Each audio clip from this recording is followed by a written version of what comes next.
ಹೆಣ್ಣಿನ ಸೌಂದರ್ಯವನ್ನು ತೋರಿಸಿ, ತಳಕು ಬೆಳಕುಗಳನ್ನು ತೋರಿಸಿ, ಮನಸ್ಸನ್ನು ಚಂಚಲಗೊಳಿಸಿ ಅವರು ಮಾಡುವಂತಹ ಏಕಚಿತ್ತವಾದಂತಹ ಕೆಲಸಕ್ಕೆ, ತಪಸ್ಸಿಗೆ ಭಂಗ ತರುವಂಥದ್ದು ನಡೀತಾ ಇತ್ತು. ರಾಜಕೀಯ ವ್ಯಕ್ತಿಗಳಾಗಿರಬಹುದು, ಸಿನಿಮಾ ನಟರಾಗಿರಬಹುದು, ಡಾಕ್ಟರ್ಸ್ಗಳಾಗಿರಬಹುದು.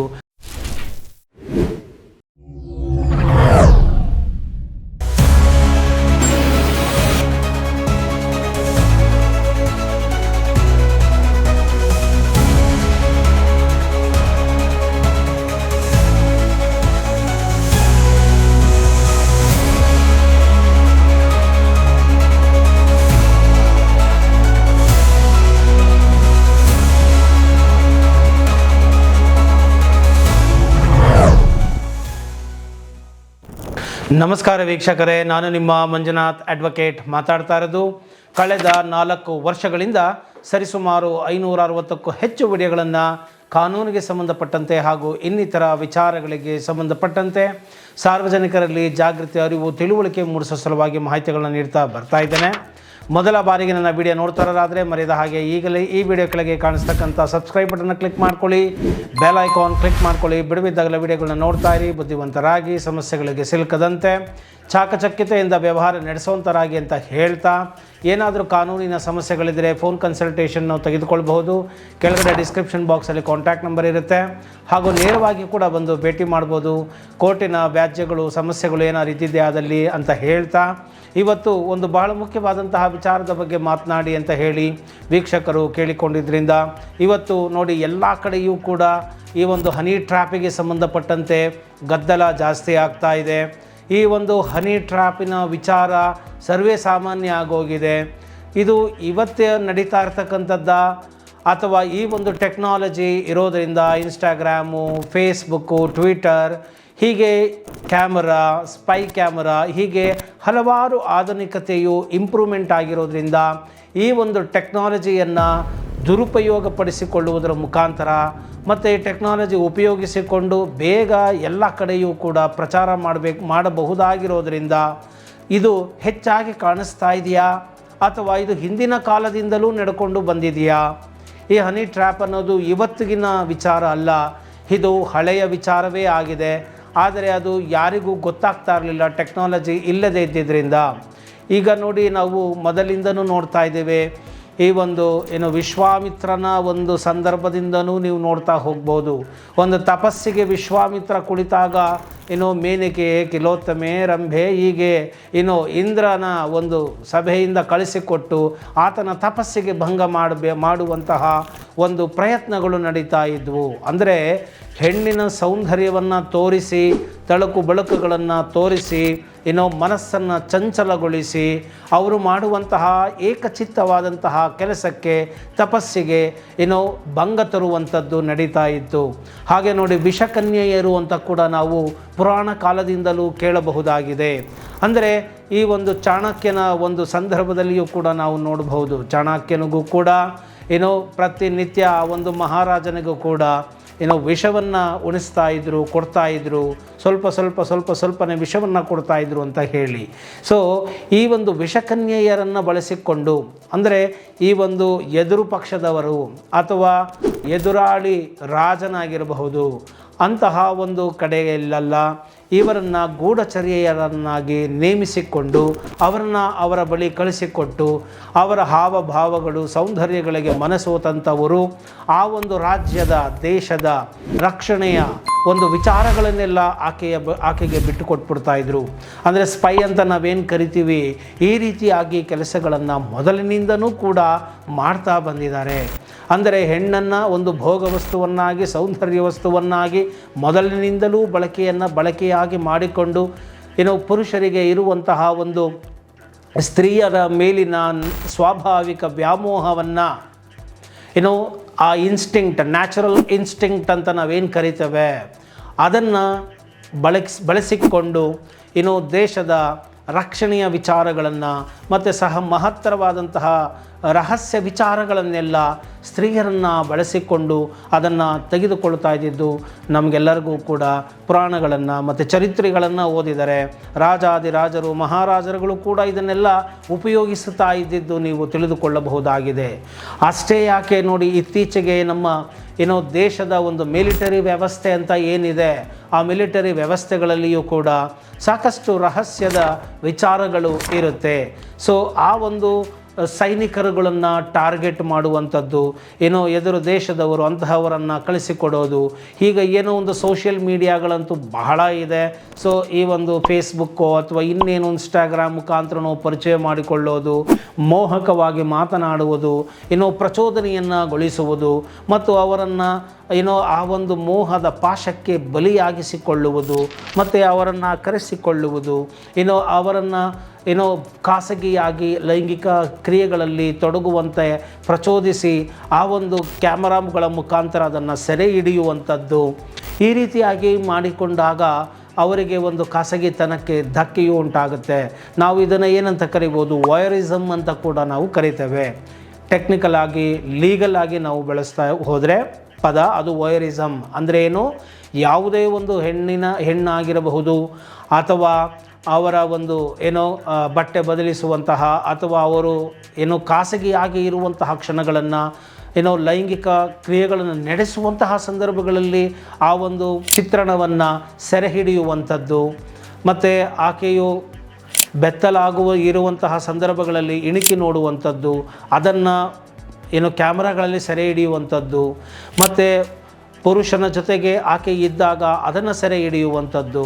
ಅಂದರೆ ಆಕೆಯ ಅನುಮತಿ ಇಲ್ಲದೆ ಅವರ ಖಾಸಗಿತನಕ್ಕೆ ಧಕ್ಕೆ ತರುವಂತಹ ಕ್ರಿಯೆಗಳು, ಇದನ್ನು ನಾವು ವೋಯರಿಸಮ್ ಅಂತ ಹೇಳಿ ಕರಿತೇವೆ. ಇದೆಲ್ಲವೂ ಕೂಡ ಇತ್ತೀಚೆಗೆ ಬಹಳಷ್ಟು ನಡೀತಾ ಇದೆ. ಸೊ ಈ ಟೆಕ್ನಾಲಜಿಯನ್ನು ಒಳ್ಳೆಯದಕ್ಕೆ ಬಳಸಿಕೊಳ್ಳದೆ ಈ ರೀತಿಯಾಗಿ ಕೆಟ್ಟ ಕೆಲಸಗಳಿಗೆ ಬಳಸಿಕೊಳ್ತಕ್ಕಂಥದ್ದು ಮತ್ತು ಈ ಒಂದು ಟೆಕ್ನಾಲಜಿಯನ್ನು ಬಳಸಿಕೊಂಡು ದೇಶದ ಒಂದು ಅಭಿವೃದ್ಧಿಗೆ ಅಥವಾ ಪರದೇಶಗಳ ಒಂದು ರಕ್ಷಣಾತ್ಮಕವಾದಂಥ ವಿಚಾರಗಳನ್ನು ಸೆಳೆಯುವಲ್ಲೂ ಕೂಡ ಇದೆಲ್ಲವನ್ನು ಕೂಡ ಉಪಯೋಗಿಸ್ಕೊಳ್ತಾ ಇದ್ದಾರೆ. ಈ ವೋಯರಿಸಮ್ ಮಾಡೋದು ಮತ್ತು ಹನಿ ಟ್ರ್ಯಾಪ್ಗಳ ಮುಖಾಂತರ ಅವರನ್ನು ಕರೆಸಿಕೊಳ್ಳೋದು, ಅವನ ಖಾಸಗಿ ಕ್ಷಣಗಳನ್ನು ಸೆರೆ ಹಿಡಿಯತಕ್ಕಂಥದ್ದು ಮತ್ತು ಅವರನ್ನು ಬ್ಲ್ಯಾಕ್ ಮೇಲ್ ಮಾಡುವಂಥದ್ದು ಹಾಗೂ ಅವರನ್ನು ಪೀಡಿಸುವಂಥದ್ದು, ಸುಲಿಗೆಯನ್ನು ಮಾಡುವಂಥದ್ದು, ಎಕ್ಸ್ಟಾರ್ಷನ್ ಮಾಡುವಂಥದ್ದು, ಇದೆಲ್ಲವೂ ಕೂಡ ನಡೀತಾ ಇದೆ.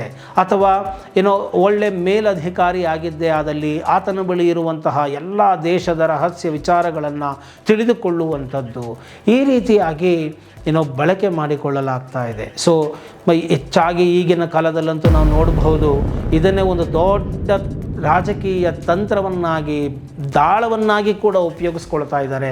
ಈಗಂತೂ ಎಷ್ಟು ಹೀನ ಸ್ಥಿತಿಗೆ ನಮ್ಮ ರಾಜಕೀಯಗಳು ಹೋಗ್ತಾ ಇದೆ ಅಂತ ಹೇಳಿದರೆ, ರಾಜಕೀಯ ಪಕ್ಷಗಳು ಕೂಡ ಇನ್ನಿತರ ವಿರುದ್ಧವಾದಂತಹ ಮಂತ್ರಿಗಳನ್ನು ಹನಿ ಟ್ರ್ಯಾಪ್ಗಳ ಮುಖಾಂತರ ಅವರನ್ನು ಹೆದರಿಸುವಂತಹ ಕ್ರಿಯೆಗಳು ಮತ್ತು ಅವರನ್ನು ಸುಲಿಗೆ ಮಾಡುವಂಥದ್ದು ಅಥವಾ ತಮ್ಮ ಪಕ್ಷದ ಕಡೆಗೆ ಸೆಳೆಯುವಂಥದ್ದು, ಈ ರೀತಿಯಾಗಿ ಹಲವಾರು ಕುತಂತ್ರಗಳು ನಡೀತಾ ಇದೆ. ವ್ಯಕ್ತಿಗಳ ಒಂದು ಖಾಸಗಿತನಕ್ಕೆ ಧಕ್ಕೆ ಉಂಟಾಗ್ತಾ ಇದೆ. ಇದು ರೈಟ್ ಟು ಪ್ರೈವಸಿ ಅಂತ ನಾವು ಕರಿತೀವಿ. ಸಂವಿಧಾನದಲ್ಲಿ ರೈಟ್ ಟು ಪ್ರೈವಸಿ ಆರ್ಟಿಕಲ್ 21ನಲ್ಲಿ ಒಬ್ಬ ವ್ಯಕ್ತಿ ಏಕಾಂತದಲ್ಲಿ ಇರುವಂತಹ ಖಾಸಗಿತನವನ್ನು ಅನುಭವಿಸುವಂತಹ ಒಂದು ಹಕ್ಕು ಆತನಿಗೆ ಇರುತ್ತೆ. ಅದಕ್ಕೆ ಯಾರಾದರೂ ಧಕ್ಕೆ ಉಂಟು ಮಾಡಿದ್ದೇ ಆದಲ್ಲಿ ಖಂಡಿತವಾಗಿಯೂ ಅವರ ವಿರುದ್ಧ ಆ ದೂರನ್ನು ದಾಖಲಿಸಿ ಅವರ ವಿರುದ್ಧ ಕ್ರಮಗಳನ್ನು ತೆಗೆದುಕೊಳ್ಳಬಹುದು. ಉದಾಹರಣೆಗೆ ನೀವು ಈ ಎಕ್ಸ್ಟಾರ್ಷನ್ ಸುಲಿಗೆ ಅಂತ ಹೇಳಿದರೆ, ಈ ಒಂದು BNS ಅಡಿಯಲ್ಲಿ ಭಾರತೀಯ ನಾಗರಿಕ ಸಂಹಿತ ಹೊಸ ಕಾನೂನಿನ ಅಡಿಯಲ್ಲಿ ಸೆಕ್ಷನ್ 308 ಅಂಡರಲ್ಲಿ ಶಿಕ್ಷೆಗೆ ಗುರಿಪಡಿಸಬಹುದಾಗಿದೆ. ಮತ್ತು ಕ್ರಿಮಿನಲ್ ಇಂಟಿಮಿಡೇಷನ್ ಅಂದರೆ ಅಪರಾಧಿಕ ಬೆದರಿಕೆಗಳನ್ನು ಒಡ್ಡುವಂಥದ್ದು, ಈ ರೀತಿಯಾಗಿ ಮಾಡಿಕೊಂಡು ಅಂತಹವರನ್ನು ಸೆಕ್ಷನ್ 351 ಅಂಡರಲ್ಲಿ ನಾವು ಶಿಕ್ಷೆಗೆ ಒಳಪಡಿಸಬಹುದಾಗಿದೆ. ಈಗಾಗಲೇ ನಾನು ಹೇಳಿದಾಗೆ ಖಾಸಗಿತನಕ್ಕೆ ಧಕ್ಕೆ ತರುವಂತಹ ವೋಯರಿಸಮ್ ಚಟುವಟಿಕೆಗಳನ್ನು ಮಾಡಿದ್ದೇ ಆದಲ್ಲಿ ಸೆಕ್ಷನ್ 77 ಅಂಡರಲ್ಲಿ ಅವರನ್ನು ಶಿಕ್ಷೆಗೆ ಒಳಪಡಿಸಬಹುದಾಗಿದೆ. ಈ ರೀತಿಯಾಗಿ ಬ್ಲ್ಯಾಕ್ ಮೇಲ್ಗಳನ್ನು ಮಾಡಿ, ನಂಬಿಕೆ ದ್ರೋಹವನ್ನು ಮಾಡಿ, ವಂಚನೆಯನ್ನು ಮಾಡಿ, ಬೆದರಿಕೆಗಳನ್ನು ಹಾಕಿ ಅವರ ಗೌರವಕ್ಕೆ ಚ್ಯುತಿ ತರುವಂತಹ ಕೆಲಸಗಳನ್ನು ನಾನು ಮಾಡಿಬಿಡ್ತೇನೆ, ಸೋಷಿಯಲ್ ಮೀಡಿಯಾಗಳಲ್ಲಿ ಹರಿಬಿಡ್ತೇನೆ, ನಿಮ್ಮ ಕುಟುಂಬದವರಿಗೆ ನಿಮ್ಮ ಸ್ನೇಹಿತರಿಗೆ ತಿಳಿಸ್ತೇನೆ, ಸೋಷಿಯಲ್ ಮೀಡಿಯಾದಲ್ಲಿ ಹಾಕಿದ್ರೆ ಜಗಜ್ಜಾಹೀರಾಗುತ್ತೆ, ನಿನ್ನ ಮರ್ಯಾದೆ ಮೂರಾಪಟ್ಟೆ ಆಗುತ್ತೆ, ಏನೋ ಅವಮಾನ ಆಗುತ್ತೆ, ನೀನೆಲ್ಲೂ ತಲೆ ಎತ್ಕೊಂಡು ಓಡಾಡೋಕ್ಕಾಗೋದಿಲ್ಲ ಅಂತ ಹೇಳಿ ಈ ರೀತಿಯಾದಂತಹ ಬೆದರಿಕೆಗಳನ್ನು ಹಾಕ್ತಾರೆ. ಮರ್ಯಾದೆಗೆ ಅಂಜಿದಂತಹ ವ್ಯಕ್ತಿಗಳು ಎಲ್ಲ ರಹಸ್ಯಗಳನ್ನು ಬಿಟ್ಟುಕೊಡ್ತಾರೆ ಮತ್ತು ಅವರ ಒಂದು ಬೆದರಿಕೆಗೆ ಒಡ್ಡುವಂತಹ ಬೇಡಿಕೆಗಳನ್ನು ಈಡೇರಿಸ್ತಾರೆ. ಇದಕ್ಕೆ ಸಾಕಷ್ಟು ಸುಶಿಕ್ಷಿತವಾದಂತಹ ನಾಗರಿಕರು ಕೂಡ ಸಿಗಾಕೊಂಡಿದ್ದಾರೆ.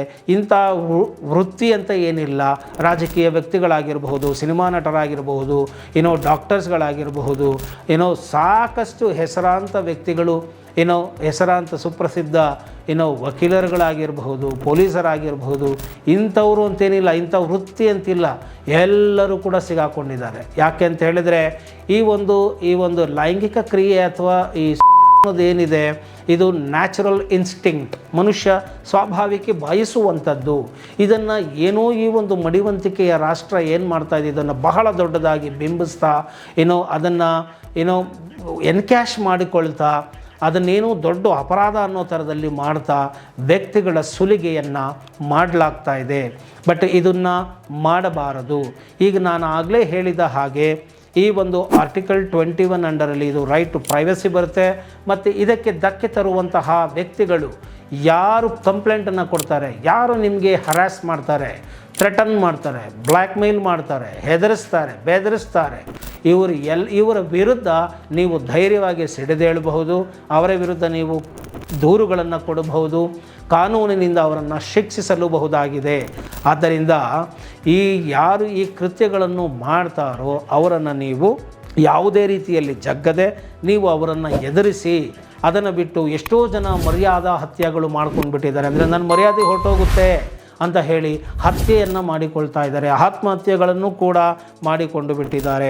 ಆದ್ದರಿಂದ ಈ ರೀತಿಯಾಗಿ ಆಗಬಾರದು.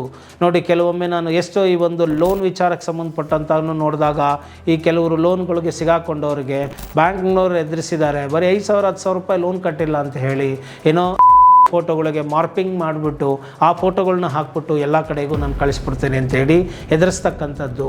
ಈ ರೀತಿಯಾಗೂ ಕೂಡ ಆಗಿದೆ.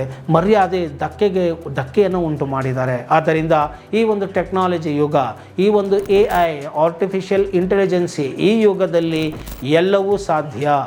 ಕೇವಲ ನಿಮ್ಮ ವಾಯ್ಸನ್ನು ಇಟ್ಕೊಂಡ್ರೆ ಸಾಕು, ನೀವೇ ಮಾತಾಡಿದ್ದೀರ ಅನ್ನೋ ಥರದಲ್ಲಿ ಸೃಷ್ಟಿಯನ್ನು ಮಾಡಬಹುದಾಗಿದೆ, ಮಾರ್ಪಿಂಗ್ ಮಾಡಬಹುದಾಗಿದೆ, ಯಾವುದೋ ದೇಹಕ್ಕೆ ನಿಮ್ಮ ಮುಖಗಳನ್ನು ಅಂಟಿಸಬಹುದಾಗಿದೆ, ಮತ್ತು ನೀವೇ ಈ ಒಂದು ಕ್ರಿಯೆಯಲ್ಲಿ ತೊಡಗಿದ್ದೀರಾ ಅನ್ನುವ ತರಹದಲ್ಲಿ ಕ್ರಿಯೇಟ್ ಮಾಡಬಹುದಾಗಿದೆ, ಸಿಂಕ್ ಮಾಡಬಹುದಾಗಿದೆ.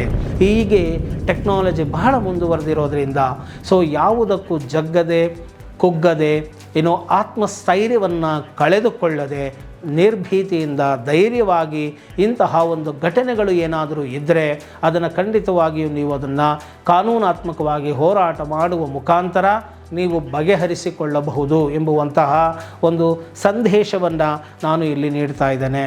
ನೋಡಿ, ಈ ಒಂದು ಇಬ್ಬರು ವಯಸ್ಕರು ಇಷ್ಟಪಟ್ಟು ಒಂದು ಕಡೆ ಸೇರಿದ್ದೇ ಆದಲ್ಲಿ ಅದು ಅವರ ವೈಯಕ್ತಿಕ ಸ್ವಾತಂತ್ರ್ಯ ಅಂತ ಹೇಳಿ ಕೋರ್ಟೇ ತೀರ್ಮಾನವನ್ನು ಮಾಡಲಾಗಿದೆ. ಅದಕ್ಕೆ ಯಾರೂ ಕೂಡ ಅಡಚಣೆಯನ್ನು ಉಂಟು ಮಾಡಬಾರದು, ಅದು ಕ್ರಿಮಿನಲ್ ಅಪರಾಧ ಕೂಡ ಅಲ್ಲ ಅಂತ ಹೇಳಿ ಕೋರ್ಟೆ ತೀರ್ಮಾನವನ್ನು ಮಾಡಿದ ಮೇಲೆ ಇವರು ಈ ಖಾಸಗಿ ಕ್ಷಣಗಳನ್ನು ಸೆರೆ ಹಿಡಿದು ಜನಗಳನ್ನು ಹೆದರಿಸಿ ಬೆದರಿಸಿ ಈ ರೀತಿಯಾಗಿ ಮಾಡುವಂಥದ್ದು. ಆದ್ದರಿಂದ ಇದರ ವಿರುದ್ಧ ಹೋರಾಟ ಮಾಡಿ. ನೀವು ಹೋರಾಟಕ್ಕೆ ನಿಂತರೆ ಅವರೇ ಹಿಂದೆ ಸರಿತಾರೆ. ಯಾಕೆ ಅಂತ ಹೇಳಿದ್ರೆ ಅವ್ರಿಗೂ ಶಿಕ್ಷೆಯ ಭಯ ಇದ್ದೇ ಇರುತ್ತೆ. ಆದ್ದರಿಂದ ಇಮಿಡಿಯೇಟಾಗಿ ನೈತಿಕ ಸ್ಥೈರ್ಯವನ್ನು ಕಳ್ಕೊಂಡ್ಬಿಟ್ಟು ಧೈರ್ಯ ಕಳ್ಕೊಂಡು ಅವರ ಬೇಡಿಕೆಗಳನ್ನು ಈಡೇರಿಸಲಿಕ್ಕೆ ಹೋಗಬೇಡಿ. ಈ ರೀತಿಯಾಗಿ ಗಂಡಿಗೆ ಹೆಣ್ಣಿನಿಂದ ಅನ್ಯಾಯ ಆಗಿರುವುದು ಉಂಟು, ಹಾಗೆ ಹೆಣ್ಣಿಗೆ ಗಂಡಿನಿಂದ ಅನ್ಯಾಯ ಆಗಿರುವುದು ಉಂಟು. ಎರಡೂ ಕಡೆಯ ಪ್ರಕರಣಗಳನ್ನು ನಾನು ನೋಡ್ತಾ ಬರ್ತಾ ಇದ್ದೇನೆ. ಆದ್ದರಿಂದ ಈ ರೀತಿಯಾಗಿ ಯಾರು ಮಾಡಲಿಕ್ಕೆ ಹೋಗಬೇಡಿ. ಏನಾದರೂ ಇದ್ದರೆ ನೇರ ಕೂತು ಮಾತನಾಡಬೇಕೇ ಹೊರತು ಇದನ್ನು ಒಂದು ಮನುಷ್ಯನ ಸ್ವಾಭಾವಿಕವಾದಂತಹ ಒಂದು ಆಕರ್ಷಣೆಯನ್ನು ಈ ರೀತಿಯಾಗಿ ಕ್ರಿಮಿನಲ್ ಅಪರಾಧಗಳಿಗೆ ಅಥವಾ ನಿಮ್ಮ ಬೇಡಿಕೆಗಳನ್ನು ಈಡೇರಿಸಿಕೊಳ್ಳುವುದಕ್ಕೆ ಉಪಯೋಗಿಸಿಕೊಳ್ಳುವುದು ತಪ್ಪಾಗುತ್ತೆ. ಮತ್ತು ಇಲ್ಲಿ ನಂಬಿಕೆಯ ವಿಚಾರ ಇರುತ್ತೆ. ನಂಬಿಕೆ ದ್ರೋಹ ಬಹಳ ತಪ್ಪಾಗುತ್ತೆ, ಮಾಡಬಾರದು ಎಂಬುವಂತಹ ವಿಚಾರವನ್ನು ನಾನು ಈ ಒಂದು ವಿಡಿಯೋದ ಮುಖಾಂತರ ನೀಡ್ತಾ ಇದ್ದೇನೆ. ಸೊ ಈ ಒಂದು ವಿಡಿಯೋ ನಿಮಗೆ ಇಷ್ಟ ಆಗಿದ್ದೇ ಆದಲ್ಲಿ ಮರೆಯದ ಹಾಗೆ ಲೈಕ್ ಕೊಡಿ ಹಾಗೂ ಇತರರಿಗೂ ಕೂಡ ಶೇರ್ ಮಾಡಿ. ಜೈ ಹಿಂದ್, ಜೈ ಕರ್ನಾಟಕ ಮಾತೆ.